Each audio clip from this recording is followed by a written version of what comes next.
बिस्मिल्लाहिर्रहमानिर्रहीम। असां अज एक नओं टॉपिक पढ़ंदासीं। मैट्रिक क्लास जो टॉपिक आ। पहले नंबर चैप्टर जो टॉपिक आ, जेको पहले नंबर चैप्टर में सिंपल हार्मोनिक मोशन खां बाद में अचे। उन टॉपिक जो नालो आ wave, the pattern of disturbance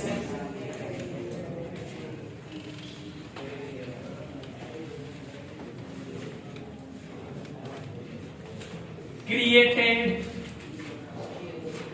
in medium या मीडियम न भी हो जेको मसलो ना है, created which carries energy। Wave शाखे चइबो आ।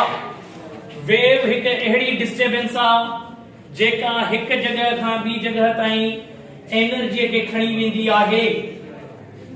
असल में असां जेकॾहिं ॾिसूं, मांखे हीअ पेन पई आहे, हिन पेन खे मांखे ॿिए छोकिरे खे ॾियणी आहे, त हीअ जेका पेन आहे मां इहा पेन पाण खणी वेंदुसि, पाण छोकिरे खे ॾींदुसि। हाणे हिन पेन जी मूवमेंट लाइ कैरियर केरु आहे? मां आहियां। उहे ई मूंखे कराची वञिणो आहे त मां छा कंदुसि, और मां वेंदुसि कार ते या ॿी कंहिं बि व्हीकल ते वेंदुसि मां। हाणे उहा जेकॾहिं मां व्हीकल ते वञा थो त मां कराची पहुची वेंदुसि, मूंखे खणी वेंदड़ केरु आहे? व्हीकल आहे, मुंहिंजो कैरियर उहो थींदो। ईअं ई जॾहिं एनर्जी हिक जगह खां ॿी जगह ताईं वेंदी आहे, जॾहिं एनर्जी हिक जगह खां ॿी जगह ताईं वेंदी आहे त उनखे खणी वेंदड़ हिकु कैरियर हूंदो अथव, उनखे खणी वेंदड़ हिकु कैरियर हूंदो अथव। उन कैरियर जो नालो आ वेव। उन कैरियर जो नालो आ वेव। वेव हिकु अहिड़ो कैरियर आ एनर्जी जो जेको हिक जगह खां ॿी जगह ताईं उनखे खणी वेंदो आहे। हाणे सभ खां पहिरियों वेव किथे किथे पैदा थींदी आहे ऐं कीअं हूंदी आहे? जवाब आ, जेका वेव आ इहा पाणीअ में जॾहिं तव्हां पत्थर उछलाईंदा हो त हिक गोलाईअ में लहर पैदा थींदी आहे, वेव पैदा थींदी आहे, ऐं इहा वेव अॻिते वेंदी रहंदी आहे। वरी ॿियो पत्थर उछलाईंदा हो त वरी ॿी गोलाईअ में हिकु वेव पैदा थींदी आहे। इहा जेका वेव आहे, इन वेव खे चइबो आहे वाटर वेव। इन वेव खे चइबो आहे वाटर वेव। इन खां अलावा जेकॾहिं तव्हां कंहिं रस्सीअ खे खणो था, उनखे हेठि मथे कयो था त उहा रस्सी हिकु वेव पैदा करे थी। हाणे उहा जेका रस्सी आहे जेका वेव पैदा करे थी, हाणे उहा स्ट्रिंग वेव चवराइबी आहे। असल में जेको गिटार हूंदो आहे उन में 4 तारूं हूंदियूं आहिनि। इन्हनि में थोरो बि डिस्टर्बेंस पैदा करण सां हिकु वेव पैदा थींदी आहे जेको आवाज़ पैदा कंदी आहे। लिहाज़ा उहा वेव रस्सीअ में उहा तार में स्ट्रिंग वेव चवराइबी आहे। इन खां अलावा असां वटि मां हिन वक़्तु ॻाल्हायां थो, मुंहिंजो आवाज़ तव्हांजे कननि ताईं पहुचे थो। आवाज़ हिकु एनर्जी आहे, तव्हांजे कननि ताईं पहुचे थो, पर खणी केरु थो अचे तव्हांजे कननि ताईं? वेव। वेव हिकु एनर्जीअ जो कैरियर अथव। Wave note, wave is carrier of energy. Note number 2 जेका वेव आहे, wave is a carrier of information. जी हाँ, हिन वक़्तु जेको कुछ मां ॻाल्हाए रहियो आहियां उहा इंफॉर्मेशन तव्हांजे कन ताईं पहुचे थी। तव्हां सम्झो था, मोबाइल में ॻाल्हाईंदा आहियूं त इंफॉर्मेशन सिग्नल खणी वेंदा आहिनि, सिग्नल बि वेव चवंदा आहिनि। हाणे इहे जेके असां वटि वेव आहे, इहा वेव खणी वेंदी आहे एनर्जी, इंफॉर्मेशन। ही नोट जेको असां पढ़ियोसीं हिन मां साबित थियो, wave is carrier of information. Wave is carrier of information. Wave information जो कैरियर अथव। हाणे हिकिड़ी ॿी ॻाल्हि मां तव्हांखे ॿुधाईंदो हलां, जेका वेव आहे इन वेव जो पंहिंजो वज़न न थींदो आहे। Wave is not massive. जेका वेव आ उहा मैसिव न थींदी आ, उन में कोई वज़न न थींदो आ। ऐं हिकिड़ी ॿी ॻाल्हि यादि रखंदा कयो वेव जे बारे में, त जेका वेव आ उहा हिकु जॻह खां ॿी जॻह ताईं सिर्फ़ ऐं सिर्फ़ एनर्जी खणी वेंदी आ। सिर्फ़ ऐं सिर्फ़ छा खणी वेंदी आ? एनर्जी खणी वेंदी आ, मैटर न खणी वेंदी आ। Wave is not a carrier of matter, carrier of matter. Wave कदे भी मैटर के खणी न वेंदी आ। Wave is not carrier of matter, wave कदे भी मैटर के खणी न वेंदी आ। इहे हुजे आ त बाक़ी छा हिन वक़्त सेवर हले पियो, जेको ही सेवर हले पियो हिन सेवर मां रोशनी अचे थी, असांजे बल्ब मां रोशनी अचे थी, रोशनी त एनर्जी आहे न, उहा एनर्जी असांजे केर थो खणी अचे? पर जेकॾहिं वेव मैटर बि खणी अचे हा त सॼो सेवर बि अचे हा हुन सां गॾु, सॼो बल्ब बि अचे हा, त बल्ब त मैटर आहे पाण। पर वेव कॾहिं बि मैटर कैरी न कंदी आहे। मैटर कैरी ईअं हुजे हा त पोइ असांखे गाॾी जी ज़रूरत ई न आहे, वेव में चढ़ी हलिया वञूं अगरि अचे, सम्झ में ॻाल्हायव? पर वेव कॾहिं बि मैटर कैरी न कंदी आहे। छा कैरी कंदी आहे? छा कैरी कंदी आहे? एनर्जी कैरी कंदी आहे, तवानाई कैरी कंदी आहे। कैरी माने खणी वञणु। हाणे यादि रखंदा कयो जेका वेव आहे इहा वेव सिर्फ़ ऐं सिर्फ़ एनर्जी जो ई कैरियर हूंदी आहे।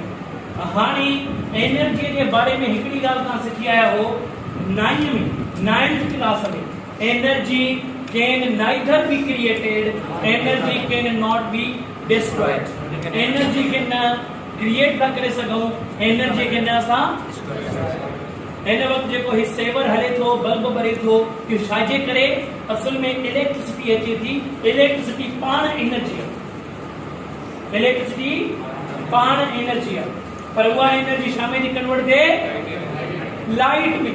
माना लाइट पैदा न थी आहे, लाइट इलेक्ट्रिसिटी मां कन्वर्ट थी आई आहे, इलेक्ट्रिसिटी मां कन्वर्ट थी आई आहे।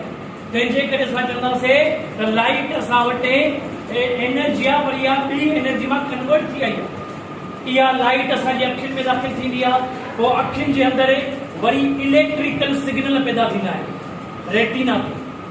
अखियुनि जे अंदरि छा पैदा थींदा आहिनि? इहो कंहिंमां? लाइट जी एनर्जी मां। ॾिठव लाइट एनर्जी को बि ख़तम न थी, उहा छा में कन्वर्ट थी वई? Electrical signal. छा में? लाइट जेकॾहिं हिन बोर्ड सां टकराए थी त बोर्ड थोरो घणो गरम बि थिए थो, छाजे करे? त उहा लाइट छा में थी कन्वर्ट थिए? थोरी हीट एनर्जी में। छा में थी कन्वर्ट थिए? ऐं असां हिते ॾिसूं त यादि रखिजो एनर्जी खे न क्रिएट थो करे सघिजे, न एनर्जीअ खे डिस्ट्रॉय थो करे सघिजे। Energy can not B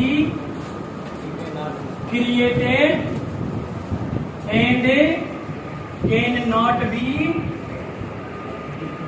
destroyed,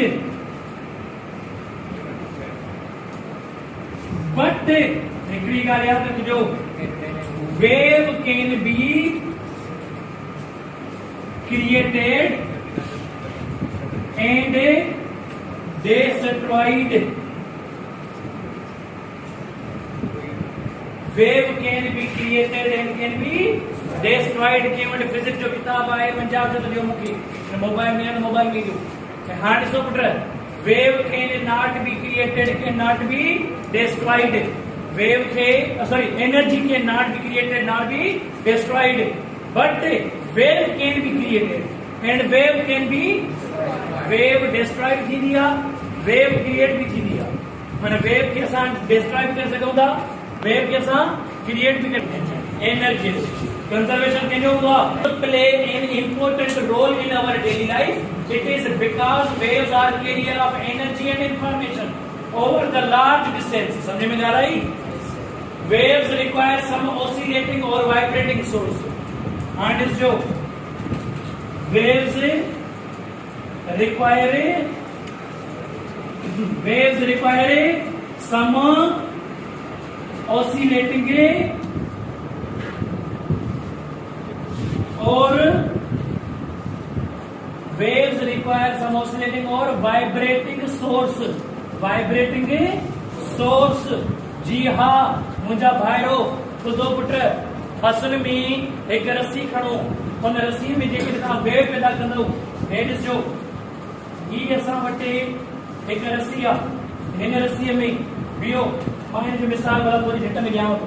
बहरहाल हिकिड़ी ॻाल्हि मां तव्हांखे ओरली सम्झायां, उहा इहा आहे त जॾहिं काई बि शइ वाइब्रेट कंदी आहे त उहा वेव्स पैदा करे सघे थी। उहा छा करे सघे थी?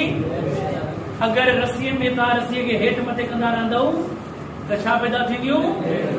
वेव्स। वेव्स जो पैदा थियण छाजे करे आहे? वाइब्रेटिंग सोर्स जे करे आहे। छाजे करे आहे? वाइब्रेटिंग सोर्स जे करे आहे। माने काई भी शइ वाइब्रेट कंदी आहे उहा ई वेव्स पैदा कंदी आहे। तव्हां सोचींदा हूंदो बल्ब में अहिड़ी कहिड़ी शइ आहे जेका वाइब्रेट कंदी हूंदी, छो त लाइट वेव्स अचनि थियूं न असांजे। जवाब आहे त बल्ब जे अंदरि हिकु चार्ज हूंदी आहे, चार्ज पार्टिकल, उहो छा कंदो आहे पुट? वाइब्रेट कंदो आहे। ऐं असांजे छा खणी ईंदो आहे?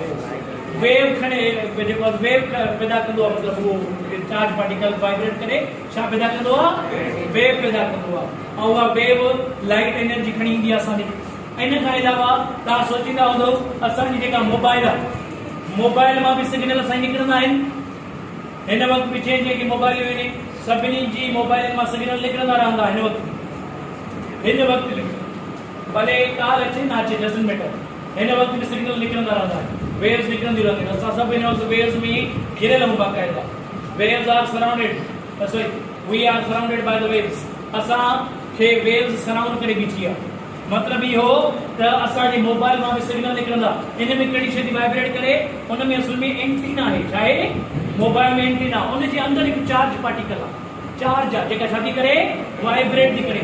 ऐं जंहिंजे करे उहा छा थी ॾे? असांखे वेव्स थी ॾे। इहे सिग्नल निकिरंदा। इहे सिग्नल सैटेलाइट ते वञी पहुचंदो आहे, टावर मां सैटेलाइट। इन खां अलावा डिश एंटीना छा कंदी आहे? डिश एंटीना रिसीव कंदी आहे सिग्नल्स खे। ऐं इहे सिग्नल केरु ॾींदो आहे? सैटेलाइट। सैटेलाइट खे केरु ॾींदो आहे? ॿिया जेके सिग्नल्स खे एमिट कंदा, जीअं चैनल्स हूंदा आहिनि, हम टीवी आहे या ॿिया आहिनि, इहे सिग्नल्स खे मोकिलींदा आहिनि। माना इहे सभु सिग्नल सैटेलाइट में वेंदा आहिनि ऐं सैटेलाइट मां वरी काॾींदा आहिनि, असां ॾींदा आहिनि। ईअं थींदो आहे। पर जेको बि सिग्नल्स खे खणंदो उन वटि जेको औज़ार हूंदो उहो चार्ज पार्टिकल छा कंदो रहंदो? वाइब्रेट कंदो। इन खां अलावा मां जॾहिं ॻाल्हायां थो त आवाज़ निकिरे थो। छा निकिरे थो? आवाज़ निकिरे थो। पोइ हाणे इहो आवाज़ छो थो निकिरे पुट? हिन जे करे छो त हिते जेको वोकल कॉर्ड आहे उन में जेका लैरिंग्स आहिनि छा थी कंदी? ऐं इहे छा थी पैदा कंदी? वेव्स पैदा कंदी। और वेव्स के पैदा करण जे लाइ तव्हांखे छा खपे? Vibrating source. तव्हां जॾहिं गिटार खे वॼाईंदा हो त गिटार खे वॼाइण में रस्सीअ खे छा कंदा? डिस्टर्बेंस ॾींदा हो। जीअं डिस्टर्बेंस ॾींदा त उहे छा कंदियूं आहिनि? वाइब्रेट कंदियूं। ऐं छा पैदा कंदियूं आहिनि? वेव्स पैदा कंदियूं आहिनि। इन खां अलावा असां जॾहिं पाणीअ में जेकॾहिं असां वटि पेंसिल हुजे, उहा पाणी में हीअं डिप कंदा रहूं, वाइब्रेट कंदा रहूं, उहा छा पैदा कंदी पुट? गोलाईअ में सर्कुलर वेव्स पैदा कंदियूं। केतिरा मिसाल ॾियां तव्हांखे। सॼी दुनिया में हिकिड़ो ई कानून कमु थो करे। कहिड़ो? त जेको पार्टिकल वाइब्रेट कंदो आहे, माना जेको वेव्स पैदा कंदो आहे, उहो सोर्स हमेशह वाइब्रेट कंदो आहे। उहो छा कंदो आहे? वाइब्रेट कंदो आहे। पोइ किताब वारे हिकिड़ी एक्टिविटी सम्झाई आहे, एक्टिविटी नंबर 1। हाणे इन जो मिसाल थो चएव, एक्टिविटी नंबर 1। एक्टिविटी नंबर 1 छा खे थो चइजे? पुट चए थो dip 1 end of a pencil into the tub of water. Activity number 1 में वाटर वेव्स और वाटर रिपल्स पैदा कई हुई। एक्टिविटी नंबर 1 में छा में पुट? एक्टिविटी नंबर 1 में हाणे ॿुधायो इहो कीअं थींदो? तमामु सिंपल आहे। हिकिड़ो टब खणो चए थो, चवे थो त take a tub and it is filled up by water. हिन जे अंदरि छा हुजणु खपे? वाटर हुजणु खपे। There must be water so that you can produce water waves. हाणे हे हिकिड़ो टब आहे जंहिंमें पाणी पियो आहे। हाणे तव्हां हिकु पेंसिल खणो। छा खणो पुट? पेंसिल खणो। हाणे हीअ जेका पेंसिल आहे, हीअ पेंसिल इन में डिप कंदा रहो। छा कंदा रहो? हाणे जेके तव्हां डिप कंदा रहंदव त छा थींदो? डिप करण सां पेंसिल हेठि बि वेंदी, मथे बि वेंदी, हेठि बि वेंदी, मथे बि वेंदी। हिकिड़ी ॻाल्हि सम्झो, जेकॾहिं मां तव्हांखे चवां इहा पेंसिल हेठि थी वञे त माना पाणी जो उहो हिसो हेठि थो वञे, ऐं उहा पेंसिल मथे थी वञे त पाणी उहो हिसो जहिड़े हिकु वाइब्रेशन पैदा थी वियो। ऐं हिन वाइब्रेशन मां ॾिसो छा थो थिए, हिन वाइब्रेशन मां पैदा थींदी हिकु सर्कुलर वेव। छा पैदा थींदी? Circular wave. ऐं इहा सर्कुलर वेव पैदा थींदी। छा पैदा थींदी? सर्कुलर हिकिड़ी वेव पैदा थींदी। ऐं इहा वेव काॾे थी वञे? अॻिते। वरी ॿियो दफ़ो वाइब्रेशन इहो पूरो करायो त ॿी सर्कुलर वेव पैदा थींदी, नंढड़ी। इहे नंढड़ी हूंदियूं, इन्हनि खे चइबो आहे रिपल्स। छा चइबो आहे? वरी टियों दफ़ो वाइब्रेट कराईंदो त टी वेव पैदा थींदी। इन सां गॾोगॾु हिन में लिखियो वियो आहे तव्हां हीअं कयो, हिकु कॉर्क रखोसि। छा रखोसि? कॉर्क रखोसि। कार्क रखीसीं। कार्क छाखे चइबो आहे? काठ जो नंढो टुकुर। छा? जंहिंजो वज़न न हुजे, माना निग्लिजिबल हुजे। छा हुजे? निग्लिजिबल वज़न हुजे, न जहिड़ो वज़न हुजे। कार्क काठ जो आहे, काठ जो टुकुर आहे। इहो तरंदो या बुॾंदो? तरंदो। हाणे इहो तरी बीठो आहे।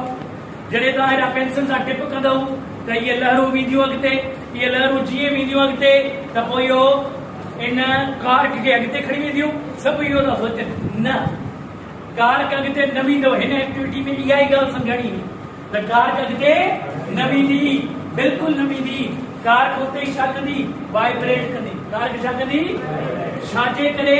हाणे तव्हांखे असुल ॻाल्हि जी ख़बर पई। असुल में जेका वेव आहे न, उहा वेव जंहिं मीडियम में पैदा थिए थी। मीडियम कहिड़ा हिते? वाटर। मीडियम कहिड़ा हिते? वाटर में पैदा थिए थी इहा वेव। पर इहा वेव वाटर खे परते न खणी वेंदी। इहा वेव वाटर खे, मतलब इहो त जेका वेव आहे इहा मैटर खे कहिड़ी न कंदी। Wave is not carrier of, माना पाणी खे अॻिते न खणी वेंदी आहे। सोचींदा हूंदव साईं असां शीशो रखूं परियां खाली, हिकिड़ो खाली शीशो रखूं ऐं हेॾां वरी हिकिड़ो पथर छॾायूं, हिकु वेव पैदा थींदी त उहा वेव जॾहिं शीशे ते पहुचंदी पोइ शीशो परते वेंदो? न वेंदो आहे परते। शीशो परते न वेंदो अथव, इहो उते ई हेठि मथे थी वेंदो आहे। छाजे करे? छो त जेका वेव हूंदी आहे इहा वेव बाक़ाइदा छा हूंदी आहे? It is a vibration of medium. It is a, मतलब इहो अगरि मां तव्हांखे चवां हीअ मां वटि न हीअ हिकु पेन आहे ऐं हीअ मुंहिंजो हथु आहे। हाणे हिन वक़्तु तव्हांखे लॻे थो त मुंहिंजो जेको हथु आहे इहो छा थो करे? वाइब्रेट करे थो न, ऐं ईअं थो लॻे त इहो अॻिते थो वञे। पर पेन खे नोटिस कयो, छा अॻिते वञे थी? नथी वञे। छो नथी वञे? छो उते ई सर वाइब्रेट थी करे। वेव आहे इहा।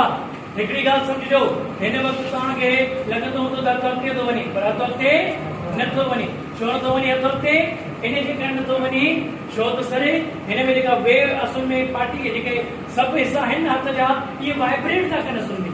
हाणे हिकिड़ो मथे थो वञे त हिकिड़ो हेठि थो वञे, हिकिड़ो वरी मथे थो वञे, वरी हे हेठि थो वञे त हे मथे थो वञे, वरी हेठि थो वञे, वरी हेठि थो वञे त हे मथे थो वञे, जंहिंजे करे इहे वाइब्रेशन थो थिए। छा थो थिए? हीअं वाइब्रेशन थो थिए। हाणे मूंखे इहो ॿुधायो, इहे जेके पार्टिकल छा अॻिते वञनि था? छा इहे अॻिते वञनि था? नथा वञनि न अॻिते। जेकॾहिं अॻिते नथा वञनि त मूंखे इहो ॿुधायो त इहे पार्टिकल उते उते छा था कनि? वाइब्रेट कंदा। छा कंदा? वाइब्रेट कंदा। पर हिन जो वाइब्रेशन जो टाइम मुख़्तलिफ़ आहे। अगरि हे मथे आहे त हो हेठि आहिनि, हे मथे आहिनि त हे हेठि आहिनि, त हाणे हिन जो टाइम मुख़्तलिफ़ हूंदो आहे। तंहिंजे करे इहो हिकिड़ो पैटर्न ठाहींदा आहिनि। हुन पैटर्न खे छा चइबो आहे? वेव। मुख़्तलिफ़ टाइम ते हिन जो वाइब्रेशन हूंदो आहे। पाणी में जेका सर्कुलर वेव आहे इहा जेकॾहिं अॻिते थी वञे त हिनखे नोटिस कयो त इहा जेका वेव अॻिते वेंदी आहे न, इहे जेके वाटर जा पार्टिकल्स आहिनि के मथे वेंदा आहिनि, के मथे, वरी उहे हेठि थींदा आहिनि त हो मथे थींदा आहिनि। ऐं जंहिंजे करे तव्हांखे लॻंदो आहे सर्कुलर वेव परते थी वञे। ठीकु आहे, वेव परते वञे थी, पैटर्न जेको ठहे थो, डिज़ाइन जेका ठहे थी उहा परते वञे थी। पर छा वाटर परते वञे थो? नथो वञे। यादि रखंदा कयो, वेव कॾहिं बि मीडियम खे कैरी न कंदी आहे। पोइ हे जेका कार्क आहे, जेकॾहिं फर्ज़ कयो मां पेंसिल खे 5 वाइब्रेशन पूरा कराया 1 सेकंड में, त हिन पेंसिल जी फ्रीक्वेंसी घणी आहे? 5 हर्ट्ज़, 5 CPS। त हो जेका कार्क आहे इन जी फ्रीक्वेंसी छा थींदी? 5 हर्ट्ज़।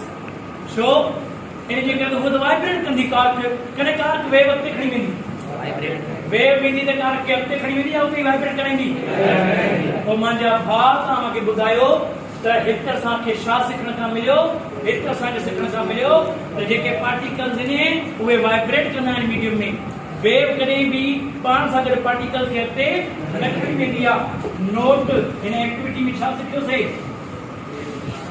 दी पार्टिकल्स जेके भी पार्टिकल आहिनि हिन पाणी जा तव्हां इमेजिन कयो पार्टिकल छा कयो इमेजिन त करे सघो था तव्हां या इएं चओ त हीअ जेका कार्क आहे अगरि हिन पेंसिल जी फ्रीक्वेंसी 10 हर्ट्ज़ आहे त हिन कार्क जी फ्रीक्वेंसी छा थींदी अहिड़ियूं तव्हां हज़ारे कार्क रखो सभिनी कार्क जी फ्रीक्वेंसी ऑफ सोर्स जे बराबर आहे frequency of the particles of medium having a same frequency of source जी frequency छाहे सेम हिन वक्त असांजे सेवर जी लाइट अचे थी this is a white light हिन जी फ्रीक्वेंसी आहे तकरीबन मिसाल 5000 वेवलेंथ आहे हलो इहा वेवलेंथ जी ॻाल्हि तव्हां में समझ में अचे ताईं लेवल बनाए चलो नेक्स्ट जेको चैप्टर ईंदो साउंड जो उन में तव्हांखे वेवलेंथ सेखारी वेंदी छॾियो न ॻाल्हि हिकिड़ी ॻाल्हि मां तव्हांखे सेखारींदुसि तमामु थोरनि लफ़्ज़नि में हीअ जेका लाइट अचे थी इन लाइट जी पंहिंजी फ्रीक्वेंसी सोर्स हे जेको आहे उहो आहे हीअ असां वटि सेवर जे अंदरि चार्ज पार्टिकल चार्जिस जी फ्रीक्वेंसी ऐं हिन जेके लहरूं कढे थो हिन लहरुनि जी फ्रीक्वेंसी छा आहे सेम माना फ्रीक्वेंसी सेम हूंदी आहे इहा ॻाल्हि यादि रखंदा फ्रीक्वेंसी छा हूंदी आहे सेम हूंदी आहे कॾहिं बि फ्रीक्वेंसी चेंज न थींदी आहे कॾहिं बि फ्रीक्वेंसी चेंज न थींदी आहे इहा एक्टिविटी नंबर 2 बि सेखारे वठो किताब वारो एक्टिविटी नंबर 2 छा थो चवे तो हीअं कयो हे किताब लिखी पई आहे activity number 2 They will take a rope and mark a point P on it, tie one end of the rope with a support and straight the rope by the holding its other end in your hand and now flip it. You will produce the waves. हिन में चवे तो तव्हां हीअं कयो हिकु fix support खणो छा खणो फिक्स अदा सपोर्ट खईंसीं भले तव्हां भितनि खे सम्झो ऐं इन में वरी तव्हां हिकु रस्सी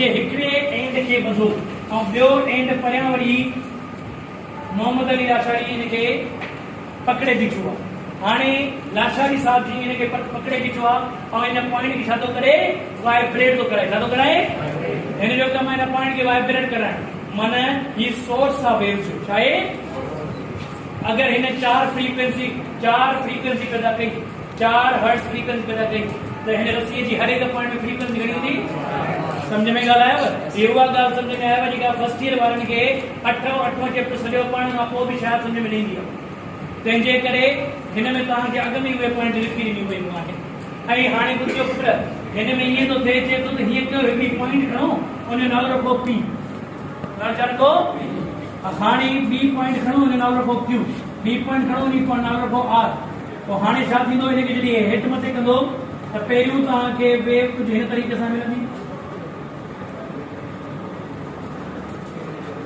मथे करे हेठि करे वियो वरी मथे करे हेठि कंदो त वरी हीअ वेव कुझु हीअं थी वेंदी उबती माना कॾहिं हीअ पी मथे वेंदी कॾहिं हीअ पी पर जेका वेव आहे उहा अॻिते वेंदी वेव काॾे वेंदी वेव अॻिते वेंदव मतिलबु जेका वेव आहे उहा फॉरवर्ड थी वञे जेका पॉइंट पी आहे उहा छा थी करे पॉइंट क्यू आहे छा थी करे मां तव्हांखे सम्झायो आहे त मीडियम जा पार्टिकल उते ई वाइब्रेट कंदा आहिनि मीडियम जा पार्टिकल उते ई वाइब्रेट कंदा आहिनि मीडियम जा पार्टिकल उते ई वाइब्रेट कंदा आहिनि पर अॻिते केरु हलियो वेंदो आहे वेव समझ में ॻाल्हायो हाणे हिते एक्टिविटी नंबर 2 में छा सिखण खां मिलंदो पोइ हे अगरि वेव जो मोशन ॾेखारींदुसि त हिन डायरेक्शन सां मोशन ऑफ वेव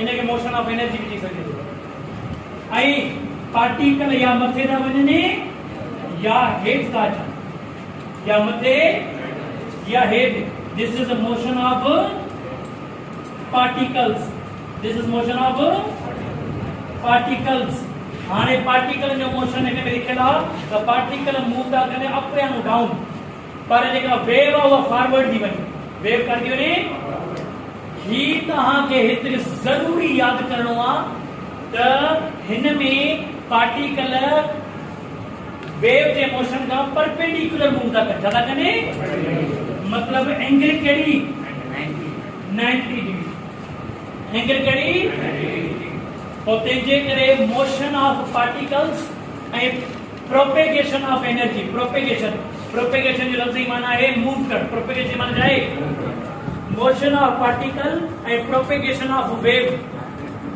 केड़ी एंगल ते हुंदा है ने 90 डिग्री तो यह गाल याद रखंदा कयो propagation of wave and motion of particles are at perpendicular ये छा हूंदा आहिनि पुट परपेंडिकुलर जी माना है हिकड़ी सफ़ा सिधी लाइन हुजे ॿी सफ़ा सुमियल लाइन हुजे इन्हनि खे पढ़बो आहे परपेंडिकुलर डायरेक्शन छा चइबो आहे हिनखे अगरि हिकड़ी डायरेक्शन फॉरवर्ड बी फॉरवर्ड त भई छा थींदी सेम डायरेक्शन इनके चेबो पैरेलल छा चइबो इनके ये ॿ लफ़्ज़ याद कयो सेम डायरेक्शन माना पैरेलल ऐं हिकड़ी सुमियल लाइन हिक सिधी ऊबी लाइन इनके छा चइबो परपेंडिकुलर और इन सां गॾु ही वेव जो कॉन्सेप्ट पूरो थियो और इन वेव के बारे में अॻिते अञा ॻाल्हाईंदो बहरहाल इन वेव ताईं तव्हांजी टेस्ट थैंक यू